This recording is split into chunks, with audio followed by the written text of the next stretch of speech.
Boa noite a todos.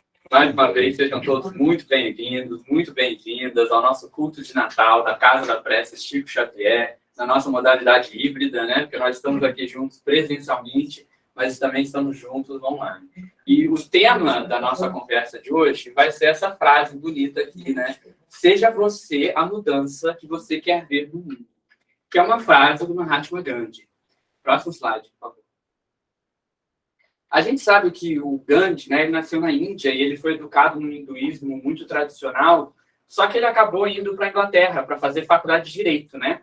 E aí na Inglaterra ele acabou tendo contato com várias ideias ocidentais, principalmente com o cristianismo, com a Bíblia, e ele se apaixonou pela Bíblia, ele adorava Jesus, ele amava Jesus, né? Ele só falava bem de Jesus, e tanto que uma das influências, uma das inspirações para ele desenvolver aquelas ideias dele de resistência pacífica, de não violência, era aquela passagem de Jesus em que Jesus diz, né? Se te derem um tapa numa face, ofereça outra face. E olha só a coincidência, gente. A Lu acabou de ler agora uma mensagem da Maria de Dolores que citava exatamente da mesma passagem do Evangelho, né? Se bem que não existe coincidências, né?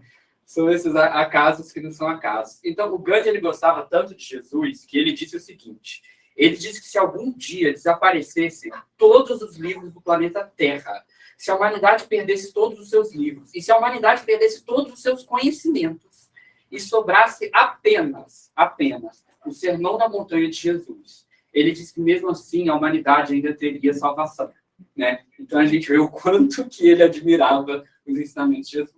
Então, aqui ele trouxe essa frase, né, muito poderosa, né? Seja a mudança que você quer ver no mundo, e é uma frase tão profunda, mas tão profunda, que a gente resolveu fazer uma palestra inteira só para comentar essa frase. Então, basicamente, a ideia aqui é que se eu acredito num mundo mais justo, eu tenho que ser mais justo, né? Eu tenho que ir lá e dar o exemplo. Se eu quero um mundo mais honesto, então eu tenho que ser mais honesto, né? Se eu gostaria de viver um mundo mais pacífico, então eu mesmo tenho que ser mais brando e pacífico, né? Lembrando da citação de Jesus no Sermão da Montanha, que o Gandhi adora, né? Então, essa ideia de a gente exemplificar, né? Vai lá e dá o exemplo, né? O que você desejaria para o mundo? Você quer um mundo mais bondoso? Você quer um mundo menos individualista? Um mundo mais igualitário? Então, vai lá e trata as pessoas da maneira como você gostaria que o mundo inteiro fosse. Próximo slide, por favor. Então, gente, a gente vive numa época que a gente está passando por muitas dificuldades, né, muitos desafios, né, na nossa sociedade, porque é pandemia, é crise econômica, é problema político, problema econômico, problema ambiental, é poluição, né? Nós temos muitas coisas que a gente gostaria de mudar no mundo, né? Muitos problemas, né? A ponto que eu até coloquei aqui, né, que a palavra crise parece até se tornar um lugar comum. Isso me lembra que outro dia eu vi um meme na internet, que o meme ele brincava dizendo, nós estamos sempre em crise, né? É uma eterna crise, né? É aquele ditado, né? É rir para não chorar, né? A gente já está fazendo meme sobre a nossa própria tristeza já. E a pergunta que a gente gostaria de trazer aqui é, se vocês pudessem mudar qualquer coisa no mundo, se você tivesse aquela lâmpada do gênio mágico que pode fazer desejos, se você pudesse desejar qualquer mudança no mundo, o que você mudaria no mundo? Você desejaria um mundo sem fome, um mundo sem corrupção, sei lá, sem inflação, né? Um mundo em que as pessoas são mais amorosas, um mundo sem ódio, um mundo sem guerras, né? O que você desejaria? Se você pudesse mudar qualquer coisa, o que você mudaria? Próximo slide, por favor. Quando a gente vê todos esses problemas que a humanidade enfrenta, né? Às vezes você liga a TV para ver o noticiário e só tem desgraça, e você só vê guerra, e você vê uns crimes hediondos, uns crimes bárbaros, assim, que você fala, meu Deus do céu, né? Como que alguém pode cometer um crime desse? E aí a gente vê tanta coisa horrível no noticiário que às vezes as pessoas até ficam um pouco revoltadas, né? Você sente um pouco de revolta, né? E nisso acaba surgindo algumas reações equivocadas, né? A pergunta que eu faço é assim, como que nós vamos reagir a todas essas notícias ruins? Então, a gente já sabe que o mundo tem um monte de problema, que tem guerra, que tem corrupção, que tem mentira, que tem falsidade. Mas a pergunta é, o que nós vamos fazer diante disso, né? Qual é a melhor reação diante dessa situação? E existe uma série de reações equivocadas, e eu acho que uma reação muito equivocada é essa aqui, da gente querer mudar os outros sem mudar a si mesmo. Então, a gente facilmente consegue apontar o dedo e criticar a sociedade, né? A sociedade está errada, a sociedade tem que mudar. Mas será que eu também não tenho que mudar? Então, existe aqui um grande equívoco da gente querer pensar só no que tem que mudar nos outros, né? Só, o que eu gostaria de mudar no mundo. mas eu não paro para pensar nem por um segundo, né, para olhar no espelho, mas espera aí, eu? Né? Eu gostaria de um mundo mais justo, mas se eu sou injusto com as pessoas, eu quero um mundo mais igualitário, mas se eu não trato as pessoas iguais, né? Então fica uma coisa assim, como é que eu vou criticar a violência se eu sou violento? Né? Como é que eu vou criticar a corrupção se eu sou desonesto? Então, gente, o Tolstói ele era muito amigo do Gandhi, né? O Tolstói foi um grande autor russo, né? Ele é famoso por escrever romances enormes de milhares de páginas, como Guerra e Paz. Mas ele também era muito religioso. Ele, aliás, escreveu um livro sobre o cristianismo chamado O Reino de Deus está dentro de vós, que é uma das frases de Jesus. E ele era muito amigo de Gandhi. E ele e o Gandhi, eles ficavam se comunicando por cartas, né? Ficavam um mandando carta para o outro, né? Até porque naquela época não existia WhatsApp, né, gente? Então tinha que ser tudo na cartinha mesmo, era o único jeito. E numa dessas cartas, o Tolstói propôs para o Gandhi que ele usasse as ideias de Jesus sobre não violência, sobre oferecer outra face, no movimento dele de libertação da Índia. Então, foi ele que deu essa ideia, né? Sugeriu ao Gandhi que o Gandhi juntasse o ensinamento moral do evangelho de não violência com a prática de tentar uma sociedade mais justa e de tentar libertar um país que estava sendo colonizado.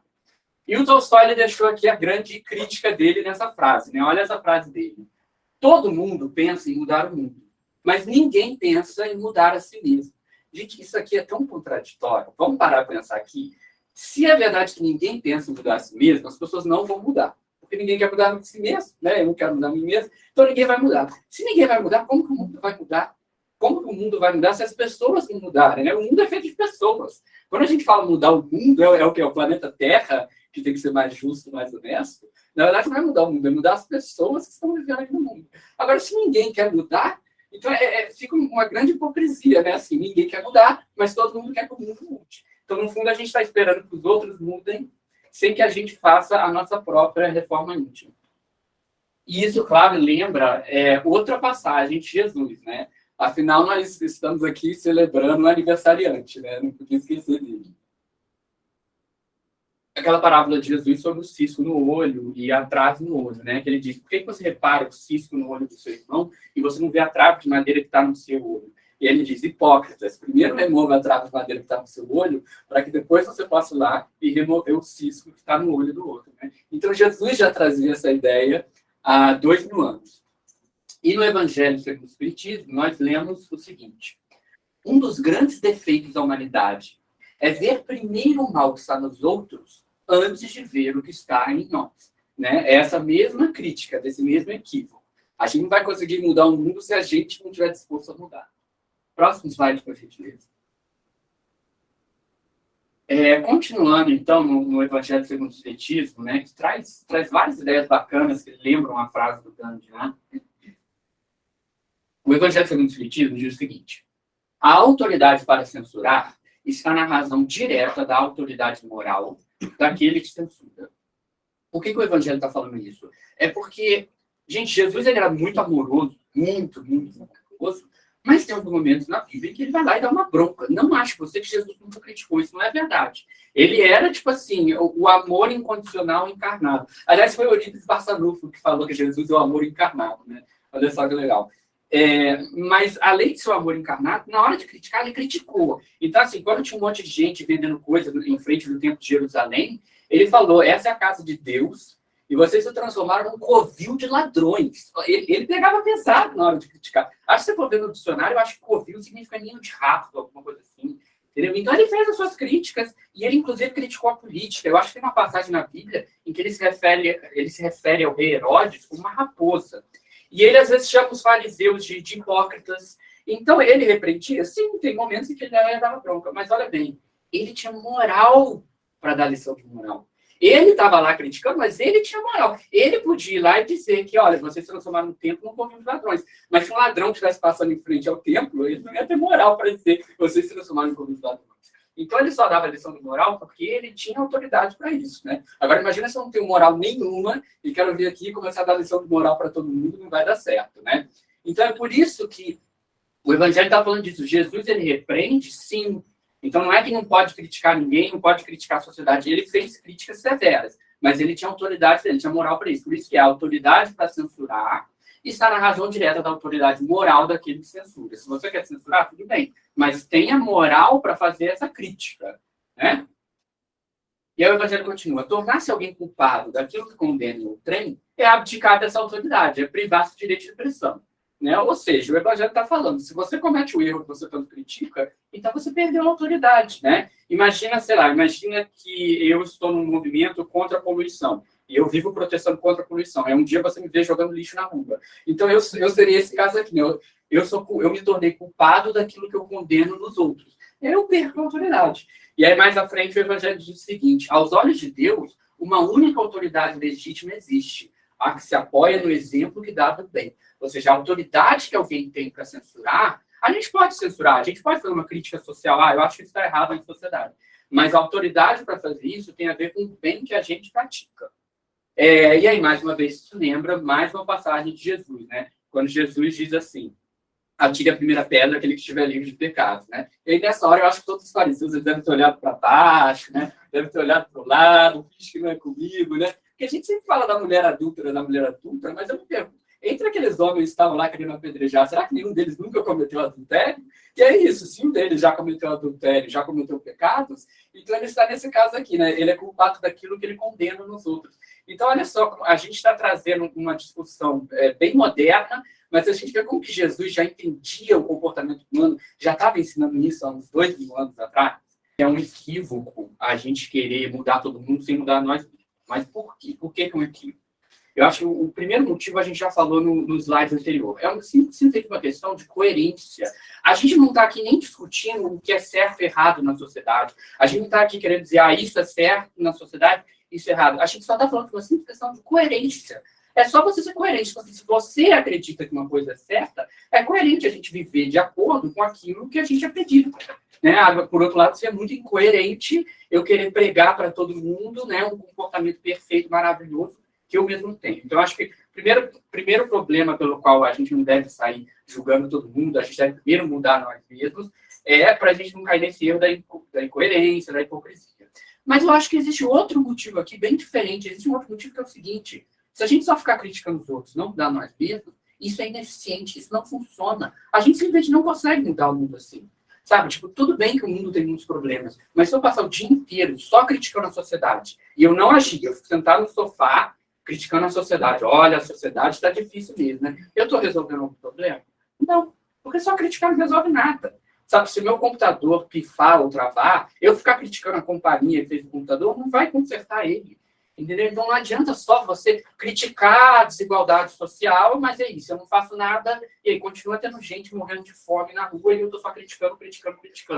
Então é ineficiente. Né? Se a gente realmente quer mudar o mundo, não adianta só criticar. Né? O que a gente colocou aqui, palavras e críticas por si só não bastam para mudar o mundo. O nosso mundo tem problemas tão graves, mas tão graves, que a gente não vai conseguir resolver só criticando, a gente vai ter que ir muito além disso.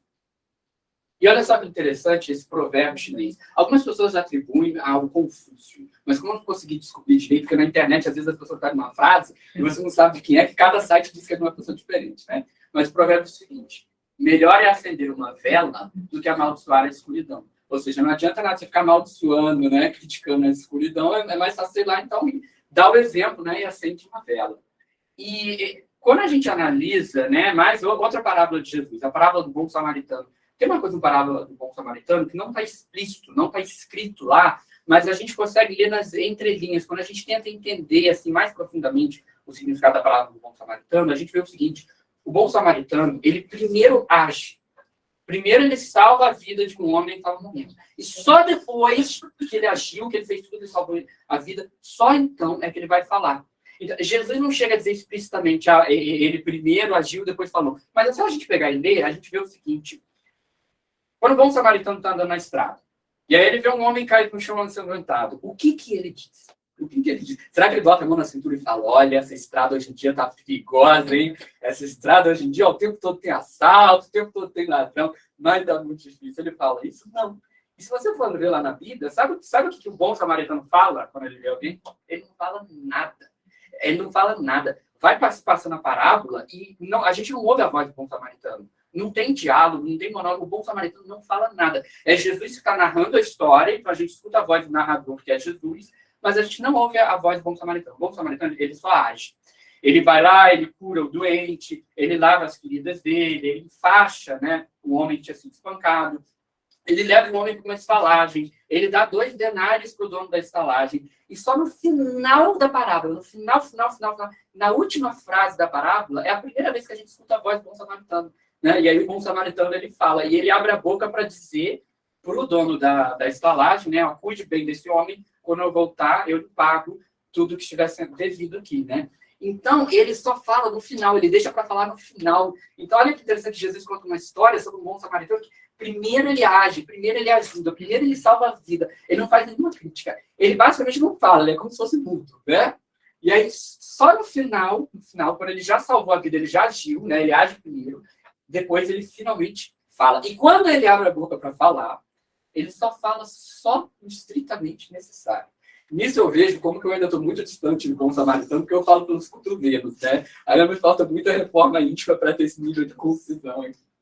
E é interessante que quando a gente olha para o Evangelho segundo o Espiritismo, o Evangelho segundo o Espiritismo diz sim que a gente deve combater as injustiças sociais, que a gente deve defender os fracos e oprimidos, né? Ele diz tomar defesa dos mais fracos contra os mais fortes. Então, sim, o Evangelho segundo o Espiritismo não fecha os olhos dos problemas sociais. Ele diz isso de combater a injustiça. Porém, no mesmo capítulo que o Evangelho segundo o Espiritismo diz tomar defesa do mais fraco contra o mais forte, ele depois diz o seguinte, e não amaldiçoa aqueles que não pensam como ele. Tá? Isso aqui é uma parte do Evangelho que fala sobre os caracteres da perfeição. Né? Que o Evangelho está falando, tipo assim, como é que seria uma pessoa de bem? Quais são as características que poderiam definir uma pessoa de bem? E aí tem lá, uma das características é tomar defesa do fraco contra o forte. Né? Que seria você querer uma sociedade mais justa. Mas outra característica é não ficar amaldiçoando quem não pensa como ele. Né? Dizem que filosofia não é ter todas as respostas, é fazer as perguntas corretas. Né? Eu acho que uma pergunta que a gente poderia fazer é por quê? Né? Por que o ser humano gosta tanto de apontar os defeitos dos outros ao invés de olhar para os seus próprios defeitos? Né? Por que a gente é assim? Será que não seria mais normal a gente olhar primeiro para os nossos defeitos? Né? E aí eu me pergunto assim, né? Será que é por orgulho, por vaidade? Talvez eu sou orgulhoso demais para admitir que eu sou errado, que eu estou errado, e aí é mais fácil apontar os erros dos outros? Não sei, pode ser. Gente, eu não sou psicólogo, então não sou a pessoa certa aqui para falar sobre o psicólogo francês, canalista Jacques Lacan. Não tenho autoridade para falar sobre a psicanálise de Jacques Lacan, mas pelo que eu dei uma olhada e entendi, parece que o Lacan tem uma teoria do espelho em que ele diz que a gente enxerga nos outros características que nós mesmos temos dentro de nós mesmos. Então, se eu acho que todo mundo é fofoqueiro, pode ser que eu mesmo seja fofoqueiro. E eu estou simplesmente projetando isso sobre as pessoas. Então, se eu sou egoísta, eu vou projetar isso sobre os outros, eu vou ficar sempre apontando, nossa, olha como é que aquela pessoa é egoísta, né? A gente costuma dizer aqui que quando você aponta um dedo para alguém, tem 3 dedos apontando para você e um dedo apontando para Deus, né? Mas, enfim, nessa teoria do espelho, ele diz que isso acontece de uma forma inconsciente. Então, as pessoas não percebem conscientemente. Você sai criticando as pessoas, e você nem percebe que talvez você tenha os mesmos defeitos que você identifica nos outros, né? Então, sei lá, se eu acho que todo mundo exige muito de mim, todo mundo está sempre exigindo muito de mim, pode ser que no fundo, eu sou muito exigente comigo mesmo. E aí eu estou pegando esse problema e jogando nos outros, que é mais fácil lá que são os outros que estão me exigindo. Mas às vezes sou eu que estou sendo severo comigo mesmo. Ou uma pessoa que fala assim, ninguém gosta de mim, ninguém me ama. Gente, às vezes essa pessoa ela tem um problema de autoestima, então é ela que tem um problema que ela precisa te resolver. Mas aí você projeta nos outros, que aí fica pensando, os outros são malvados, os outros que não gostam de mim, né? Mas na verdade sou eu que estou com um problema de autoestima. Ou então, sei lá, uma pessoa que é muito competitiva, ela vai começar a achar que todo mundo é competitivo. Tá todo mundo competindo comigo, né? Mas sou eu que estou querendo competir. Né? E aí eu também me pergunto se a gente não está tentando controlar os outros. Será que a gente não tem uma mania meio doentia de querer estar sempre no controle? E a gente quer controlar todas as pessoas o tempo todo, né? Então, tipo assim, a gente quer um mundo melhor, mas às vezes parece que a gente quer controlar. Não, eu sei o que é certo e as pessoas têm que agir de acordo com aquilo que eu acho que é certo. Eu acho que a gente tem que lembrar aqui, né, que nós temos o livre-arbítrio, né? E a gente não pode tirar o livre-arbítrio dos outros, a gente não pode controlar o livre-arbítrio dos outros, né? O livre-arbítrio é intransferível, a gente só pode exercitar o nosso próprio livre-arbítrio. Tanto que no livro que é Espiritismo, Allan Kardec diz, o Espiritismo não se impõe a pessoa alguma e não vem forçar nenhuma convicção. Ou seja, mesmo que a gente tenha certeza de que isso aqui está certo, a gente não pode sair por aí impondo sobre outras pessoas. a reação equivocada diante dos problemas do mundo, né? Então agora a gente pergunta, tá, mas então qual é a solução, né? Qual é a atitude correta? E eu acho que a atitude correta seria a gente liderar pelo exemplo, né? O verdadeiro líder é aquele que vai lá na frente e dá o exemplo e exemplifica, né? O verdadeiro líder não é o que fica só criticando, dando bronca, né? E aí a gente lembra desse ditado popular, né? A palavra convence, mas o exemplo arrasta. Né? E eu achei muito legal essa foto, porque realmente as crianças, elas aprendem muito por imitação, né? As crianças, elas vão imitando os pais, e às vezes parece que a criança ela aprende a falar imitando os adultos, aprende a andar imitando. Então, realmente, no caso das crianças, a gente vê claramente como que o exemplo, né, que a gente dá para uma criança, como que é forte. E no livro A Religião dos Espíritos, psicografado por Chico Xavier, o Emmanuel diz: não nos afastemos da terapia do exemplo. Olha só, nós precisamos de uma terapia. O Emmanuel diz: a terapia que nós precisamos é a terapia do exemplo. Por quê? Em todos os climas da humanidade, se a palavra esclarece, o exemplo arrasta sempre. Eu resolvi aqui trazer várias frases de várias pessoas, porque eu queria mostrar que a ideia que a gente está trazendo aqui é uma ideia universal. Ela não pertence a uma única religião, ou a um único povo, ou a uma única geração.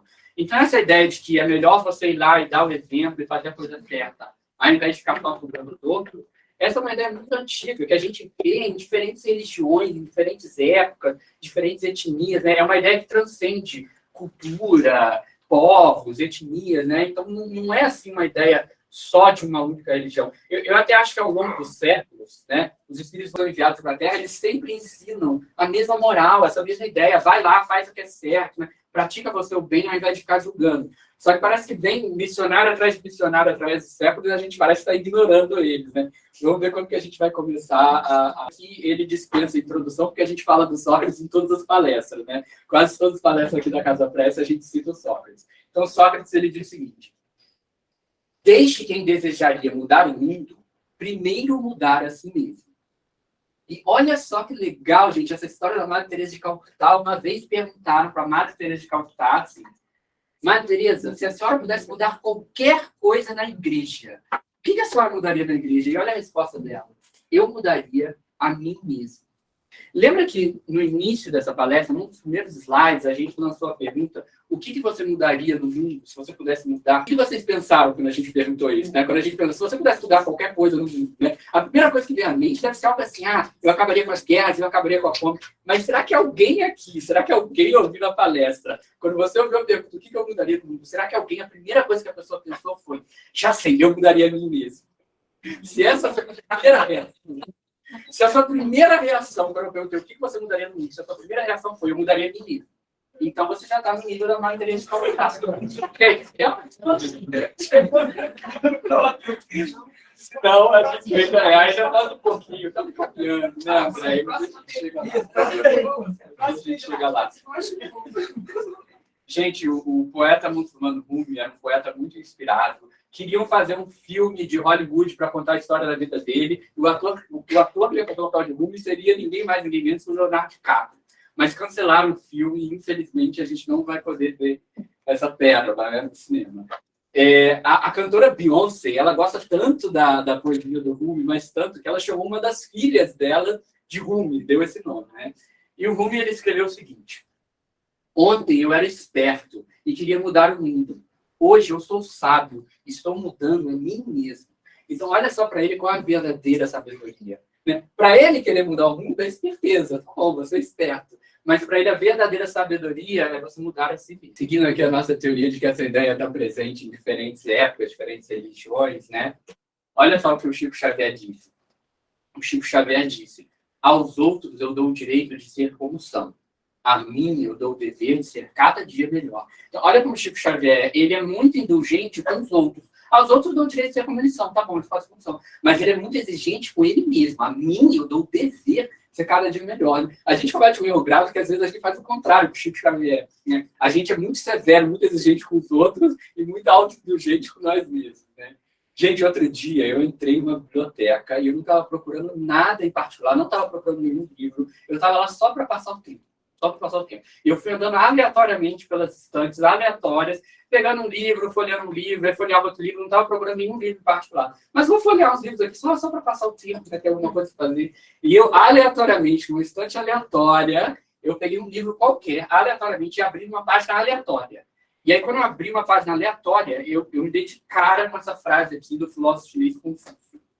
Tá? Em Confúcio, ele diz o seguinte: a pessoa mais nobre é aquela que primeiro pratica o que prega e depois prega de acordo com a sua prática.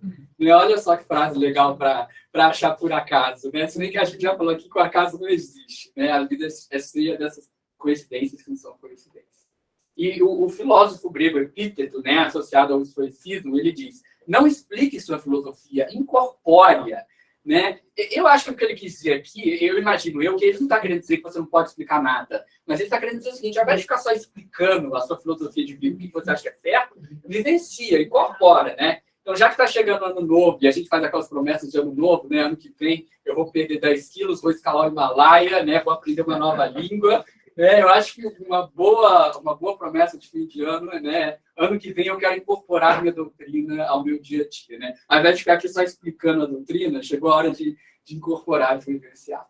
Eu acho que aqui a gente tem que abrir um parênteses muito importante, porque no grupo espírita a gente fala tanto sobre reforma íntima, que eu acho que talvez alguma pessoa poderia ter uma ideia errada. Alguém poderia algum dia entrar aqui e falar assim: vocês só ficam falando de reforma íntima, de mudar a mim, mas e mudar o mundo? Né? E mudar os problemas do mundo, né? Então alguém poderia ter uma ideia errada e começar a achar assim: vocês só falam de reforma íntima, mas e a corrupção, e a violência, e os assaltos, e as crianças estão morrendo de fome na rua, né? E eu acho muito importante a gente deixar bem claro de que a reforma íntima ela é totalmente compatível com um mundo melhor. A gente não tem que escolher entre ou eu vou fazer reforma íntima, ou eu vou lutar por um mundo mais justo. Não é isso. Eu acho que é totalmente complementar. Eu acho que a reforma íntima é o nosso poder para mudar o mundo. Eu acho que é através da reforma íntima, através da nossa mudança, que nós vamos poder mudar o mundo. Então, quando a gente diz aqui, a gente não pode julgar e tal, a gente não está querendo dizer que, você não pode criticar a sociedade porque você não é perfeito. Primeiro você faz sua reforma íntima e só quando você for perfeito você vai criticar a sociedade. Não é isso, né? A gente já comentou aqui, né, que o próprio Jesus, ele às vezes fazia críticas, ele dava broncas. Então a gente não está querendo dizer de forma alguma que não pode transformar a sociedade, não pode criticar a sociedade, porque é só mudar a si mesmo, né? Eu acho que sim, a gente, como cidadão, nós temos o dever moral de denunciar uma injustiça. Se você vê um crime, você não vai denunciar um crime, né? É até seu dever moral como cidadão denunciar um crime, denunciar aquilo que está errado, né? Mas a gente só está chamando atenção para a questão da coerência, né? Vamos ser coerentes, né? Já que eu vou denunciar um crime, é bom que eu não cometa o mesmo crime que eu estou denunciando, senão eu vou ser só mais um hipócrita, né? Cheio de palavras. Então, mais uma vez, a gente já comentou isso aqui, né? Que o Evangelho segundo o Espiritismo diz: Jesus não podia proibir que se censurasse o mal. Ele não está proibindo a gente de censurar o mal, porque ele mesmo nos deu o exemplo e fez em termos enérgicos. Né? Lembra que na hora de criticar, ele falava que vocês se transformaram em convictos ladrões. Então, não é a dizer que é só reforma íntima, então não pode criticar ninguém. Jesus, ele sabia a hora de criticar, mas ele tinha moral para isso. É só a gente ter o cuidado para, né, vamos ser coerentes. E aí o Kardec, ele pergunta para os espíritos assim: ninguém sendo perfeito, segue-se que ninguém tem o direito de repreender o seu semelhante? Ou seja, já que nenhum de nós somos perfeitos, será que a gente não tem o direito de repreender ninguém? E olha o que os espíritos respondem. Eles respondem: certamente que não. Não, nada a ver. Porque cada um de vós deve trabalhar visando o progresso de todos. Então, os espíritos falaram: sim, a gente deve trabalhar visando o progresso de todos. Sobretudo daqueles que estão sob vossa dependência. E essa é mais uma razão para o fazer com moderação, com um fim útil. E não como se faz na maioria das vezes, pelo prazer de difamar. Ou seja, os espíritos estão dizendo: crítica construtiva, sim. Você quer fazer uma crítica social? Sim. Mas tudo é uma questão de intenção. Por que você está criticando os outros? Você está criticando aqui só pelo simples prazer de difamar? Você está criticando só para humilhar? Eu estou criticando a sociedade só para me apresentar numa suposta posição de superioridade moral? Ou eu realmente tenho um fim útil? Né? É tudo uma questão de intenção. Crítica social para quê? Porque eu quero realmente melhorar? Porque às vezes a gente não percebe, né? Às vezes a gente acha que a gente está certo, que a gente está criticando o que a gente acredita ser errado, mas a gente não para avaliar, né? Como que eu estou fazendo essa crítica? Essa minha crítica é construtiva? Eu vou contribuir com alguma coisa? Porque a gente é aquilo, né? Se eu for só criticar, mas não vai contribuir com nada, não é isso que vai mudar o mundo. Próximo slide, por favor. Então, eu acho que a gente poderia dizer aqui que o verdadeiro poder de mudar o mundo vem de dentro. E quando eu falo de dentro, é só uma metáfora, né? A gente está querendo dizer que o verdadeiro poder vem do espírito, né? O nosso mundo tem problemas tão graves, mas tão graves, que a gente vai precisar de uma força enorme para mudar o mundo. Concorda comigo? Então, essa força vai ter que ser uma força espiritual. Para mudar o mundo, nós vamos precisar de uma transformação espiritual, uma transformação moral muito profunda. Uma transformação que vem lá do fundo da alma. Porque, assim, de certa forma, o mundo material, ele é o mundo dos efeitos. O mundo material sofre muitos efeitos do que está acontecendo no plano espiritual. Mas o mundo espiritual é o mundo das causas. É no mundo espiritual que nós vamos achar as causas. Na verdade, o mundo material que a gente vive, ele é um reflexo do nosso padrão vibratório. Então, se todo mundo tem um padrão vibratório violento, só pensa em crueldade, você vai ter um mundo violento, né? Então, se a gente ficar olhando só para o mundo material, a gente pode achar que não tem solução. Que ó, o mundo não tem solução, sempre vai ter guerra mesmo, não vai ter solução. Então, a gente tem que olhar para o outro lado, a gente tem que olhar mais um padrão vibratório, né? Não tem aquela frase do Pequeno Príncipe, o essencial é invisível aos olhos, né? Acho que é assim essa frase do Saint-Exupéry. Então, a gente não enxerga o que está acontecendo no mundo espiritual. Mas para a gente mudar o mundo, vai ter que ter uma mudança no mundo espiritual. A gente vai precisar dessa mudança muito mais profunda do que ficar olhando só para a matéria, entendeu? Então, olhando para a matéria, você até pode propor uma reforma política, uma reforma social, né? Uma reforma econômica, mas se a gente realmente quisesse mudar o mundo, assim, acabar com as guerras para sempre, vai ter que vir de um nível assim, mais profundo, de um nível espiritual. Então, a gente tem aqui o exemplo do filósofo espírita Herculano Pires, né, que era filósofo da USP. Gente, o Herculano Pires, ele foi elogiado não só pelo Chico Xavier, ele foi elogiado pelo próprio Emmanuel. O Emmanuel disse o seguinte, o Herculano Pires é o metro que melhor mediu Kardec. Um metro que melhor mediu Kardec. Ou seja, ser elogiado pelo Emmanuel não é pouca coisa, né? Não é pra qualquer um. E o Herculano Pires, ele escreveu: enquanto o homem não melhora, o mundo não se transforma. Inútil, pois, apelar para modificações superficiais. Temos de insistir na mudança essencial de nós mesmos, né? Ou seja, tem que ser uma transformação moral. E o Dalai Lama, ele trouxe essa frase aqui. O Dalai Lama, ele disse: paz mundial começa com paz interior. Bom, primeiro a gente falou aqui que para falar de alguma coisa, você tem que ter moral para falar, né? Não tem como eu dar lição de moral se não tem moral. Gente, eu acho que assim, o Dalai Lama, ele ganhou o Prêmio Nobel da Paz. Então, ele tem né, moral para falar sobre a paz mundial. E faz todo sentido o que ele está dizendo, né? Porque como que a gente vai ter paz mundial se a gente tem paz interior? Se eu não consigo estar em paz nem comigo mesmo, como que eu vou construir um mundo mais pacífico? Como que a gente vai ter paz mundial se as pessoas não conseguem estar em paz nem consigo mesmo? Quem dirá estar em paz com os outros ou com outros países, né? Então, eu acho que quando a gente diz que o verdadeiro poder de mudar o mundo vem do Espírito, é porque, no fundo, é só esse amor que Jesus ensinou que pode transformar o mundo, né? Quando a gente só o amor vai mudar o mundo, a gente não está querendo dizer só uma frase clichê, assim, porque a gente não está usando a palavra amor naquele sentido corriqueiro, que eu poderia falar assim, eu amo sexta-feira. Mas a gente está falando daquele amor incondicional de Jesus, sabe? Aquele amor universal, que ama todas as pessoas, que ama tudo que existe. É só nós parar para pensar. Imagina se todo mundo no mundo amasse que nem Jesus ama. Isso não mudaria o mundo? Isso não acabaria com a fome na rua? Isso não acabaria com as guerras? Com certeza acabaria. Então, assim, a gente precisa dessa força do amor infinito para conseguir mudar o mundo. Aqui nós temos o exemplo do Martin Luther King Jr. O Martin Luther King, ele era formado em sociologia, mas ele também era formado em teologia, porque ele era pastor evangélico. Então, ele soube muito bem associar a moral do evangelho com a necessidade de mudar a sociedade. Tanto que aquele discurso muito famoso dele, né, o I Have a Dream, que ele diz, eu tenho um sonho, naquele discurso ele faz várias referências a passagens bíblicas, né? Ele fala assim que os vales serão exaltados e as montanhas serão rebaixadas. E aí você consegue perceber que ele está parafraseando a Bíblia em várias partes daquele discurso, né? E ele diz o seguinte: a escuridão não pode expulsar a escuridão. Apenas a luz pode fazer isso. O ódio não pode expulsar o ódio.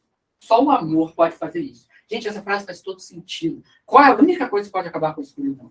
Você não consegue acabar com a escuridão com mais escuridão. Só existe uma coisa que eu conheço que consegue acabar com a escuridão, que é a luz.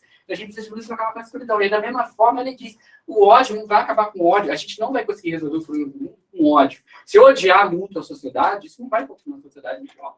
Então não adianta a gente odiar os problemas, né? A única coisa que consegue acabar com o ódio é o amor. E a Joana de Antes, ela diz, o amor é substância criadora e mantenedora do universo, constituído por essência divina. E o André Luiz, né, falando aqui que o amor transforma o mundo, o André Luiz, ele disse, o amor é uma força que transforma o destino.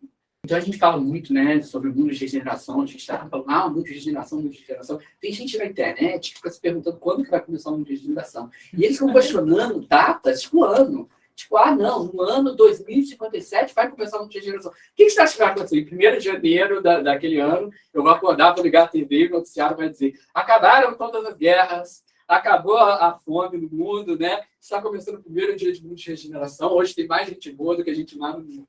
É claro que não. Não é óbvio que para a gente ter um mundo de regeneração, as pessoas têm que mudar. Para a gente ter um mundo de regeneração, a gente tem que ter pessoas regeneradas. Porque se a gente não mudar, né, quando que vai chegar? O mundo de regeneração vai ser o quê? Vai ser uma data marcada? Não vai. Então, eu acho que quando a gente pensa naquela frase do Gandhi, né, seja você a mudança que você quer ver no mundo, se a gente acredita em um mundo de regeneração, então nós temos que viver de acordo com esse mundo que a gente acredita. Né? Se eu gostaria de um mundo pacífico, então eu tenho que ser pacífico. Né? Se existe alguém que sempre ensinou pelo exemplo, que ia lá e dava o exemplo, esse alguém com certeza é Jesus. Jesus, ele deu exemplo de tudo que ele ensinou, tudo que Jesus fala, ele vai lá e dá o exemplo. Então, se ele fala que a gente tem que perdoar as pessoas, quando ele está sendo crucificado, ele perdoa os soldados romanos que estão pregando ele na cruz. Então, ele vai lá e dá o exemplo. Ele deu a própria vida dele para poder dar o exemplo. Se ele fala que tem que amar o próximo, ele vai lá e ama todas as pessoas. Então, cada um dos ensinamentos dele, você consegue ver nas atitudes dele. Então, ele foi muito além de só ficar falando. Jesus, ele era um homem extremamente prático. Ele não era uma pessoa teórica, abstrata. Você não vai encontrar Jesus trancado na biblioteca, filosofando sobre questões abstratas. Você encontra Jesus no meio do povo. Ele era muito prático. Ele ia lá e ele liderava pelo exemplo. Ele foi um líder não de repreender, não de controlar. Né? Pelo contrário, ele era extremamente brando. Ele foi um líder de exemplificar, de ir lá e dar o exemplo. E eu acho interessante que é o seguinte, Jesus não é o único líder religioso que ensinou a amar o próximo ou que ensinou perdão. Nós temos exemplo de vários e vários e vários líderes espirituais ao longo da humanidade que ensinou o amor ao próximo. A gente poderia dizer que todo líder religioso digno desse nome ensinou o amor ao próximo. Né? Então, se você for ver assim, Buda também falou para ter compaixão por todas as pessoas, também falou que a gente deve perdoar. Então, assim, todos os líderes espirituais ensinaram a amar o próximo. Mas Jesus foi além. Jesus é diferente, porque Jesus ele não estava simplesmente falando para amar o próximo. Ele é um líder espiritual que deu a própria vida, que se entregou para o martírio, para poder exemplificar aquilo. Ele foi muito além de ensinar o amor ao próximo, de ensinar a perdoar. Ele foi lá e falou, não, vocês querem um exemplo? Eu dou a minha própria vida de exemplo. Ele foi lá e carregou a cruz até o Calvário para deixar esse exemplo. Né? Então, quando o Kardec pergunta assim para os espíritos, né, qual é o tipo mais perfeito que Deus tem oferecido ao homem, para servir de guia e modelo, né? Qual é o maior exemplo que a gente tem? E aqui nós temos a resposta mais curta, mais breve de todo o livro dos Espíritos, né? É a resposta do livro dos Espíritos que os Espíritos respondem com uma única palavra: Jesus, ponto final, né? E tá respondido, muito bem respondido. Então, que a gente possa sempre seguir, né, o exemplo dele, que sempre ensinou pelo exemplo. Próximo slide, por favor. Então, gente, nós queríamos deixar aqui a nossa mensagem de Feliz Natal, né? Que a gente possa, nesse Natal, nesse novo ano que está iniciando, que a gente possa seguir esse exemplo de Jesus, que ele ensinava assim, na hora de repreender, ele até arrependia, mas ele sempre ia lá e dava o exemplo. Ele sempre praticava, ele sempre vivenciava o amor e o perdão que ele estava ensinando, né? Então, que a gente possa, né, nesse Natal, nesse fim de ano, né, dar aí mais uma promessa de ano novo, né? Que a gente possa vivenciar esse amor que Jesus ensinou para a gente. E a gente gostaria de agradecer a participação de todos vocês aqui na Casa da Prece ao longo desse ano. Muito obrigado a todos, boa noite e Feliz Natal.